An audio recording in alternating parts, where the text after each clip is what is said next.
Good morning, student. Class 7, Chapter 5, Civics. Next topic I will discuss. I am going to discuss is the impact of gender inequality. यानी कि gender inequality का क्या impact, क्या असर होता है.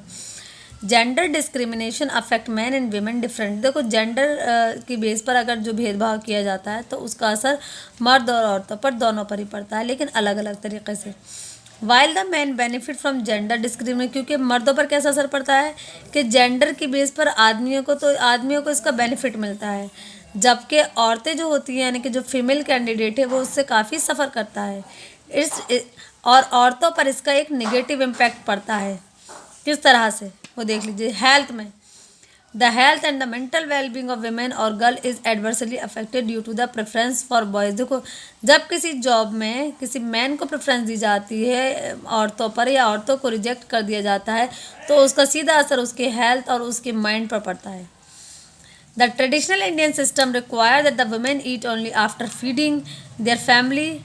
देखो अगर हम पुराने इंडियन ट्रेडिशनल सिस्टम को देखें तो उस पर क्या उनमें उसमें क्या देखने को मिलता है. उसमें देखने मिलता है औरतें कब खाना खाएंगी, तमाम फैमिली मेम्बर्स को खाना खिलाने के बाद औरतें खाना खाएंगी. भाई जिस औरत ने खाना बनाया है किचन में 2-3 घंटे वेस्ट करके वही सबसे लास्ट में खाना खाएगी सबको खिलाने के बाद, और अगर ना बचे तो वो भूखी रह जाएगी.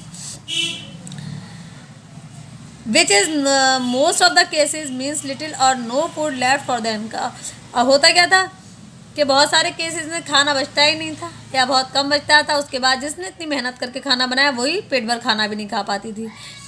Even during the pregnancy, when women need good nutrition, they rarely get wholesome meals. The result in the malnourished mother and the children has a long-term impact on their health.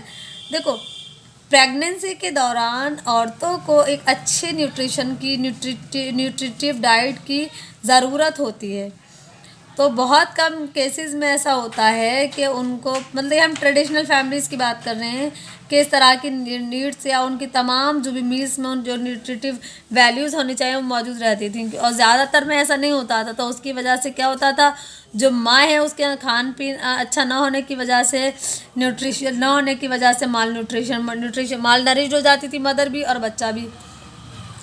और इस चीज़ का असर औरत की यानी कि फीमेल की जो सेहत पर पड़ता है और ये एक लंबा इम्पैक्ट छोड़ता है. एक लंबे समय तक सेहत बर्बाद हो जाती है. Education families in rural India still prefer to send their son to school and keep the girl engage in household work. आज भी रूरल इंडिया की अगर हम बात करें, गांव की अगर हम बात करें तो हमें देखने को मिलेगा कि लोग आज भी अपने बेटे को स्कूल भेजना पसंद करते हैं और लड़की से ये उम्मीद की जाती है कि वो घर में रुके, घर के कामकाज सीखे. ये क्या है, सीधी सीधी जेंडर इनइक्वालिटी है. In cases where girls are sent to the school they drop out before completing their secondary. और मान लीजिए बहुत सारे केसेस जहाँ पर लड़कियों को पढ़ने के लिए स्कूल भेजा भी जाता है तो क्या होता है कि सेकेंडरी एजुकेशन भी उनकी कंप्लीट नहीं होने देते, उससे पहले ही स्कूल छुड़वा दिया जाता है. अब जब स्कूल छुड़वा दिया गया तो जाहिर सी बात है उसके उस चीज़ का असर क्यों जेंडर की बेस पर उसका सीधा असर उस इंसान के माइंड पे पड़ता है. भाई ये क्या हो गया मेरे साथ. In urban areas, however, parents are seen to be focusing on the education of both boys and girls. जबकि अर्बन एरियाज़ में, शहरों में हम भी देखते हैं कि जो माँ बाप होते हैं वो लड़के और लड़की दोनों ही की एजुकेशन पर बराबरी से फोकस करते हैं. Self image the unfair treatment में meted out to girl over centuries had led to the development of low self esteem among them. देखो सेल्फ इमेज लड़कियों को क्योंकि अनफेयर ट्रीटमेंट दिया जाता है, एक लंबे समय से लड़कों को काफ़ी उन पर सुपीरियरिटी हासिल है, लड़कियों को इन्फीरियर समझा जाता है. खान पान, स्कूल का भेजना, जॉब्स प्रोवाइड करना, हर चीज़ में उनके साथ दुजायापन किया जाता है, जिसकी वजह से लड़कियों का जो एक सेल्फ इस्टीम होती है वो कम हो जाती है, वो डेवलप नहीं हो पाती उनके अंदर, क्योंकि उनके साथ जेंडर की बेस पर लड़की होने की वजह से उनके साथ ये भेदभाव किया जाता है. Work women are grossly overworked. They work longer hours both at home and the outside and are still underpaid.